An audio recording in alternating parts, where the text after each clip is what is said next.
Bienvenidos Cuba al Día, capítulo 3 de esta historia, que es una historia que entra en una fase decisiva para el régimen cubano. Un régimen que está empezando a experimentar el principio del fin. Y ese es el título de este capítulo 3 de Cuba al Día.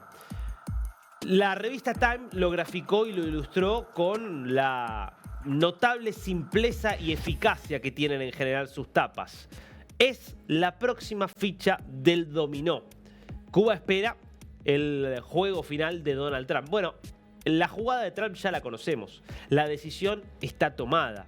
El régimen cubano, tal cual está, no puede seguir existiendo. No en esta nueva América Latina, donde, entre otras cosas, existe la posibilidad certera de que Estados Unidos, por ejemplo, apoye a la Argentina por la causa Malvinas. En esa misma lógica no hay lugar para un régimen que históricamente fue hostil a Estados Unidos, que fue un foco de financiamiento y de apoyo a regímenes totalmente enemistados con los Estados Unidos en toda la región y que además abrió sus puertas a distintos enemigos o rivales geopolíticos globales, desde la Unión Soviética durante buena parte de su historia hasta China, para ser más contemporáneo. ¿Y cuál es la jugada? Bueno, una jugada, como siempre con Trump, tiene un palo en una mano y una zanahoria en la otra. La zanahoria es la visita que el pasado 10 de abril realizaron altos funcionarios del Departamento de Estado con miembros del régimen cubano. ¿Y ahí qué le dijeron?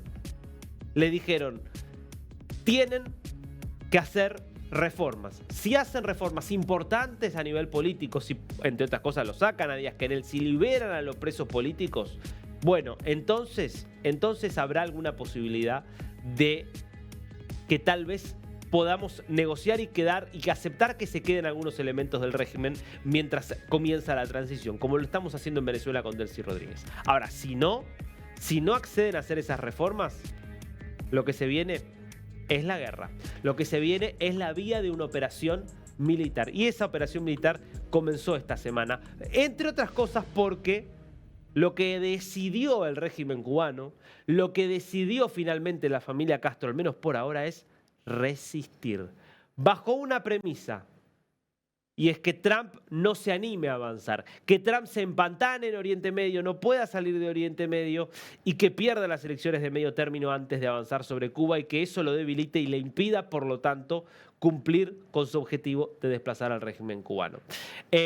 Por eso Estados Unidos lanzó esta operación esta semana. Es una operación donde crea un comando militar autónomo dentro del marco del Comando Sur. Esto lo anunciaba de esta forma la Embajada de Cuba en los Estados Unidos. A pesar de que es una comunicación militar, la Embajada cubana decide mostrarlo y publicarlo porque obviamente hay un mensaje político ahí. El general Francis Donovan ha ordenado el establecimiento del Comando de Guerra Autónoma del Comando Sur. ¿Para qué? Para apoyar las prioridades de la estrategia de seguridad nacional del presidente. Bueno, para el presidente y su estrategia de seguridad nacional, Cuba es una amenaza y es un problema. Y de hecho difundió imágenes, el Comando Sur, de algunas de las acciones que estuvo haciendo este Comando de Guerra Autónoma, que está obviamente integrado por drones y sistemas no tripulados, justamente después de un par de semanas donde empezaron a verse drones sobrevolando la costa de Cuba.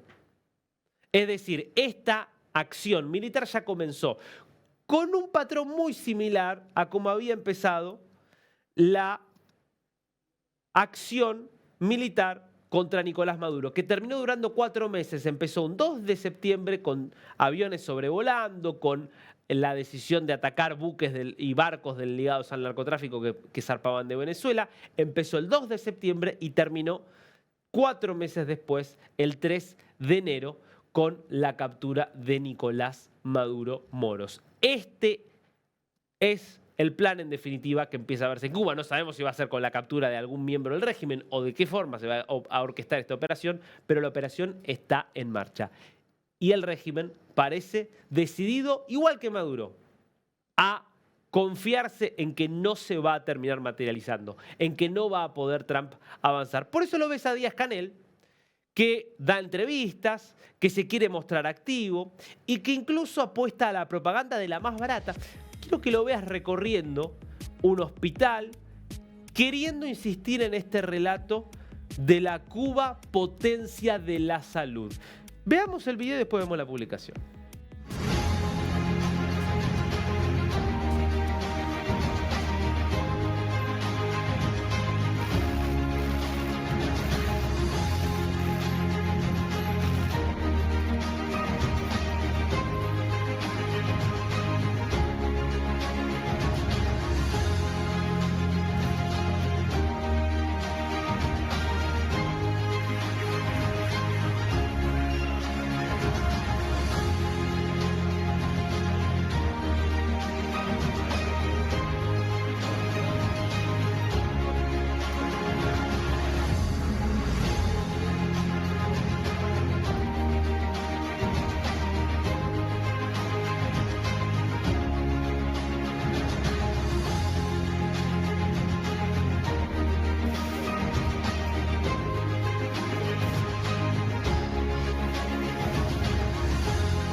Estas imágenes de esta ficción que todavía se aferra por construir el régimen contrastan con la realidad. La realidad que viven los jóvenes cubanos, que son privados de su libertad, pero sobre todas las cosas, privados de su futuro. Y hay acá un emblema, un símbolo, que es Jonathan Muir. Este chico de 16 años que está secuestrado por el régimen desde marzo por haber participado de una protesta en Morón, Ciego de Ávila, y que está en condiciones de salud catastróficas, enfrentando el doble castigo de tener que pasar de verdad por el sistema de salud cubano al mismo tiempo que está privado de su libertad.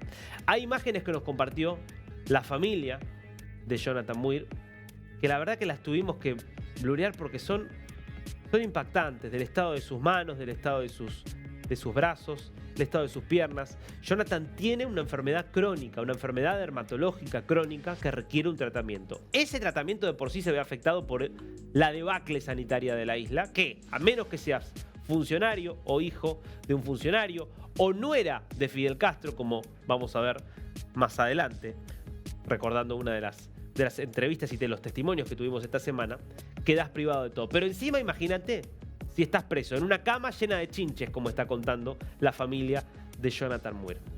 Bueno, esta es la consecuencia.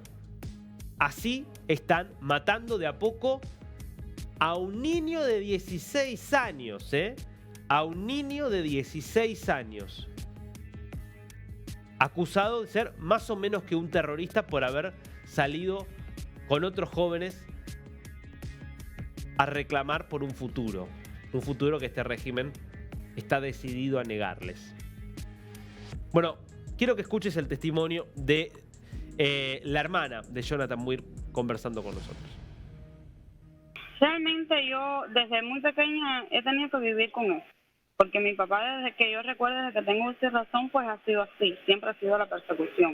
Y no solo mi papá, nosotros como niños, como todos, hoy todavía sigue la misma persecución. Y pienso que sí tiene mucho que ver con esa detención de mi hermano, como un tipo de castigo en cuanto a mi papá. Es decir, mi papá no está detenido, pero duele más que sea un hijo detenido en estos momentos. Es decir, vos lo que estás diciendo es, estaríamos ante un régimen que para castigar a un hombre que lo único que hace es predicar su fe, que es lo que hace tu papá, que para castigarlo por eso son capaces de secuestrar al hijo, llegan a ese nivel de crueldad. Así, Darío, es así. Sí, estoy de acuerdo que sé que es así. Ahora, lo peor de esto es que no es nuevo. Lo nuevo es que el régimen, que en algún momento hubo un sector de la familia Castro que quiso negociar con Estados Unidos, hasta había habido anuncios de liberación de presos políticos. Bueno, ese sector de la familia Castro, que aparentemente lidera el cangrejo Raúl Guillermo Rodríguez Castro, claramente no es el que se impuso. El que se impuso probablemente es el que tiene que ver con los Castro Spin, básicamente con el hijo de Raúl Castro, que evidentemente es el que está logrando imponerse sobre todo el resto del aparato que quiere seguir viviendo en la misma Cuba donde un chico de 16 años puede ser secuestrado y torturado de esta forma, que no es nueva, insisto, porque lamentablemente en sus 67 años de historia se lo han hecho a infinidad de presos políticos, presos por no ser terroristas, presos por ser artistas, por ser escritores, por ser homosexuales. A muchos de ellos les ha pasado de todo solamente por no ser lo que el régimen querían que fuera. Hablamos también con Néstor Rodríguez Lobaina, que nos costó un poco cómo es ser un preso político del régimen cubano. En sentido general, a varios foros para denunciar estos atropellos y el exterminio que está llevando a cabo durante casi 70 años el régimen comunista de Cuba. Es verdaderamente horroroso. Es un thriller que tiene que vivir cada uno de los prisioneros políticos que somos rehenes, convertidos en rehenes de esa dictadura allí. Estamos ahí con un pie en la muerte y otro en la supervivencia. Y bueno, yo he sido un sobreviviente de ese holocausto de opresión y terror que hemos tenido que padecer el presidio político cubano por casi 7 décadas de crimen y castigo. Es un testimonio, pero la verdad es que todos los que salieron y pasaron por alguna cárcel cubana, no por haber cometido delitos, sino sencillamente por ser personas con un pensamiento independiente, que eso es lo que no toleran este tipo de regímenes. El pensamiento independiente, por eso un pastor es casi más peligroso que un militante de otras ideas, porque suelen ser gente muy convencida, y muy convencida de ideas que no son las que promueve el régimen. Alguien que directamente llega al punto de definirlo como un holocausto. Digo, para que se entienda el dramatismo que esto tiene para los cubanos. Ahora, ¿qué es? ¿Cómo son las cárceles, o habría que decir los campos de concentración del régimen? ¿Qué pasa dentro de esos campos de concentración que tiene la dictadura cubana? Yo les propongo que escuchen a Pablo Pacheco Ávila, que también estuvo allí y que lo cuenta con esta crudeza. La prisión política es una herida incurable. Es una herida que siempre que la toca comienza a sangrar. A veces no me gusta, te digo la verdad, hablar del tema porque ya es una herida que no creo que nunca sane. ¿Qué te puedo decir? Es muy difícil el presidio político. A veces nos ven sonreír y no saben que dentro de esa sonrisa va una dosis de dolor, una dosis de sufrimiento. Cuando hablamos de la prisión, cuando hablamos de los 8 años de prisión o de los años en celda de castigo y de aislamiento, y ven la sonrisa, creen que ya todo pasó. No. Porque ¿qué pasa? Continúa ese dolor. Y no solo en nosotros, porque se manifiestan los que aún están en las prisiones.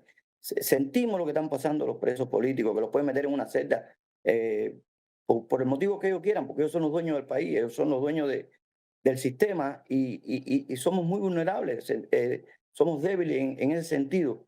Porque te digo algo, a pesar de los barrotes, seguíamos siendo personas libres. Claro. Y eso te hace fuerte, pero a la vez es una herida. El presidio político es una herida que es como una cicatriz que nunca sana, nunca, jamás. Y esto es lo que te cuentan los que pasaron por esos campos de concentración. Los que pasaron y que nunca salieron del todo. Porque la verdad es que cuando vos pasás por una situación tan extrema, tan traumática, es difícil que las marcas no te queden y no te acompañen por el resto de tu vida. Es la razón por la que también los niveles de exilio son tan altos. Porque ¿quién quiere pasar por eso? ¿Quién quiere correr ese riesgo? Y el que pasó, ¿cómo no te vas a ir? ¿Cómo te vas a arriesgar a que te vuelvan a hacer algo por el estilo? Ahora, esos son los que estuvieron. ¿Y los familiares? Nosotros recién escuchábamos a Diana Muir, que es la hermana de Jonathan Muir, contando la angustia que siente esa familia al ver cómo su hijo, su hermano, está realmente con su vida en peligro, una vida que recién empieza y que está en peligro por ser considerado un desafío para este régimen.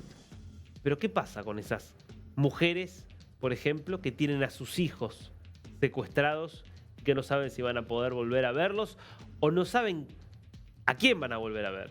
Porque el que sale difícilmente sea el mismo que entró. Por eso quiero que repasemos el testimonio de Ailex Marcano Favelo, que es madre de Ángel Jesús Baylis Marcano, también preso político de la dictadura cubana.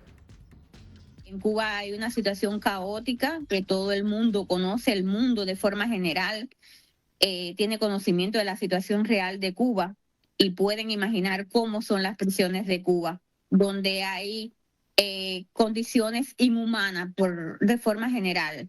La alimentación, no hay falta de medicamentos, la alimentación es pésima, es comida para animales. Es injusto y mi hijo siempre ha defendido los derechos humanos ahí dentro de prisión y por esta causa fue la detonante de implementar en estos momentos donde aún se agudizan más las situaciones de las prisiones, el régimen adopta medidas más estrictas como la no entrada de alimentos y de ropas cuando ellos no son capaces de brindarles nada de esto que garantice los días en prisión de todos los presos de forma general. Y esta fue la detonante, pero ya mi hijo ya estaba pensando en una vez más plantarse en huelga de hambre, que es la única manera que tiene de autodefenderse y de defender a los demás presos.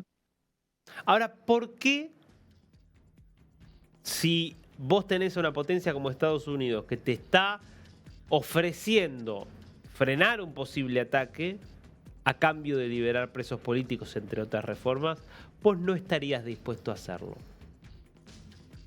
¿Qué es lo que a un régimen como el cubano le impide liberar presos políticos? Bueno, básicamente que lo único que le quedan como herramienta para mantener el poder es el terror.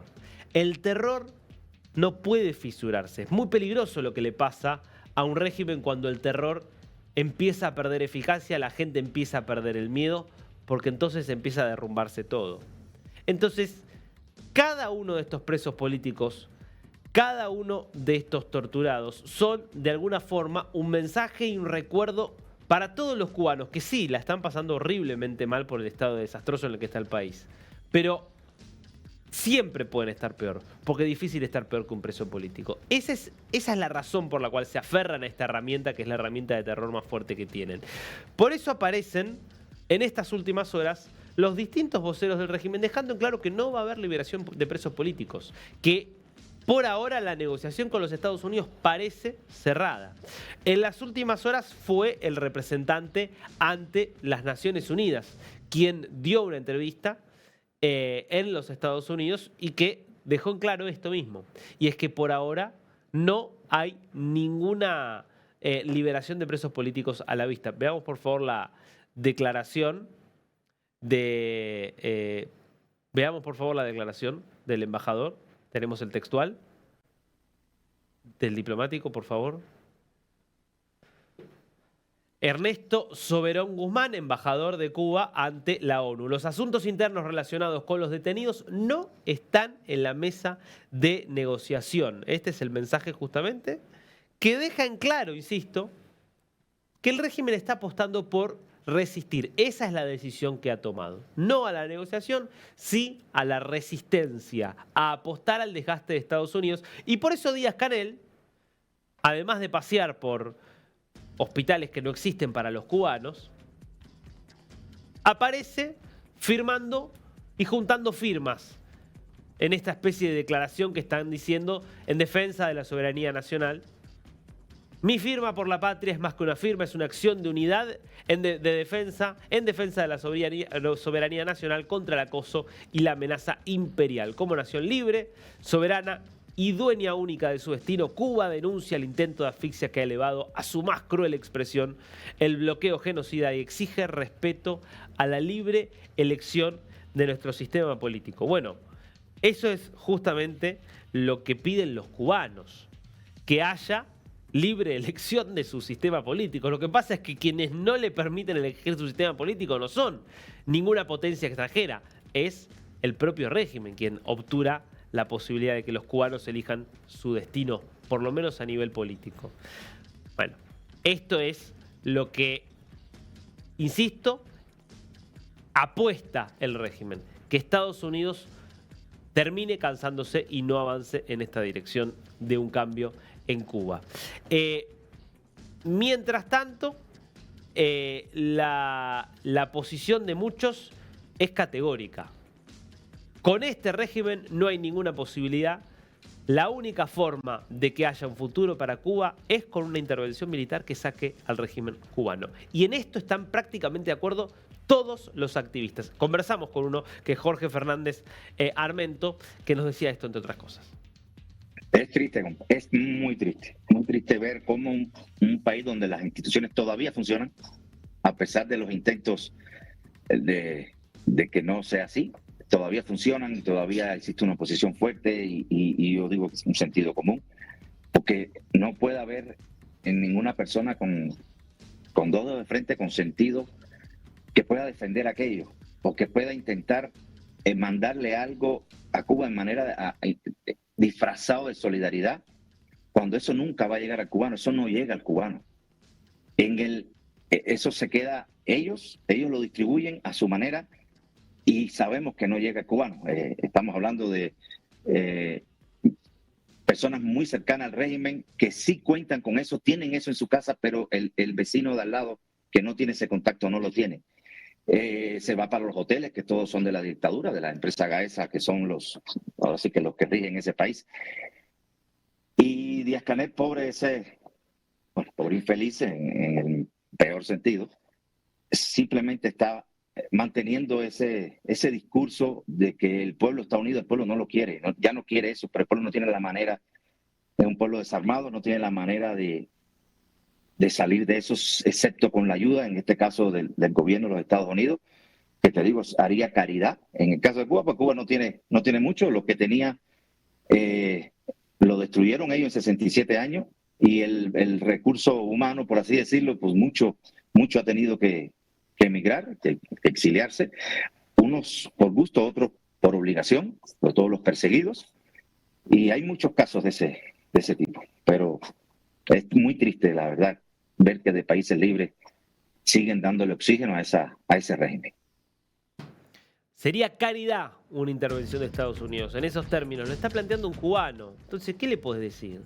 No, porque estás pidiendo la intervención, estás violando la soberanía. Lo está diciendo un cubano que en esta entrevista lloraba, entre otras cosas, cuando contaba qué es lo que le decía a sus hijos, nacidos en México, cuando les hablaba de Cuba. Una Cuba que obviamente la tiene en la piel, la tiene en su cuerpo, la tiene en su alma, pero que no la puede disfrutar porque se la robaron, como al resto de los cubanos. Ahora, estamos hablando de algo que no es que y esto es interesante, que se desvirtuó en el camino. No es que era algo que en su origen era una revolución que efectivamente había logrado grandes avances para el pueblo y que luego se desvirtuó y que entonces, bueno, con Raúl Castro, con Díaz-Canel, no. Fue siempre esto. Y quien mejor lo ha descrito en este tiempo, por lo menos, es la nuera, justamente, de Fidel Castro. Estamos hablando de, justamente, Idalmis Menéndez, que estuvo casada con Alex Castro Soto del Valle entre 1997 y el año 2000, y que en la entrevista que nos dio aquí, en la pantalla de nos contó en detalle cómo era Fidel Castro, cómo Fidel Castro levantaba el teléfono desde los lugares de lujos en los cuales se movía Fidel Castro, cómo levantaba el teléfono y ordenaba todo lo contrario de lo que decía en público. Escuchemos al testimonio de Idalmis. Yo quiero sobre todo pedir por la libertad de los presos políticos y que el mundo, ya de una vez y por todas, ya saben lo que hay en Cuba, que el mundo nos ayude, porque los cubanos están muertos de hambre, desarmados y enfermos. ¿Cómo se van a liberar solos? Ya han visto que hasta niños menores de edad los encarcelan por protestar. Nosotros necesitamos una intervención militar y humanitaria para poder liberar al pueblo de Cuba. Por favor, libertad para todos los presos de Cuba, presos políticos de Cuba, libertad para el pueblo de Cuba, y nadie dude de que los Castros han sido el problema y siguen siendo el problema de Cuba. Díaz-Canel también lo conocí, pero eso para otro. Esto decía alguien que conoció al régimen desde adentro, desde el corazón, del poder, de vuelta, pidiendo una intervención humanitaria. Solamente las ONG y los cómplices del régimen son los que están en este momento planteando otra cosa. Para cerrar este tercer capítulo de Cuba al Día, como lo hacemos siempre, dedicarle un espacio a aquellos que fueron expulsados de la isla, que no pudieron desarrollar su futuro en la isla y que utilizaron ese talento afuera y construyeron grandes empresas, grandes emprendimientos prósperos que trajeron prosperidad para su familia y para las comunidades que habitan. Un ejemplo de lo que podría ser Cuba si no hubiera un régimen que le impide desarrollar su potencial. Iván Herrera, empresario cubanoamericano, director ejecutivo de Univista Insurance, una de las empresas aseguradoras más importantes de los Estados Unidos, y esto es lo que nos decía. Yo no me esperaba la invitación. Yo venía por el expressway, yo había terminado mi día de trabajo. No me lo esperaba. Cuando yo recibo varias llamadas, me dicen que es el departamento que es de la Casa Blanca y del Capitolio, sí, y que me querían a mí para hacer mi historia empresarial delante del Partido Republicano, que tenía una cena del presidente, le llaman.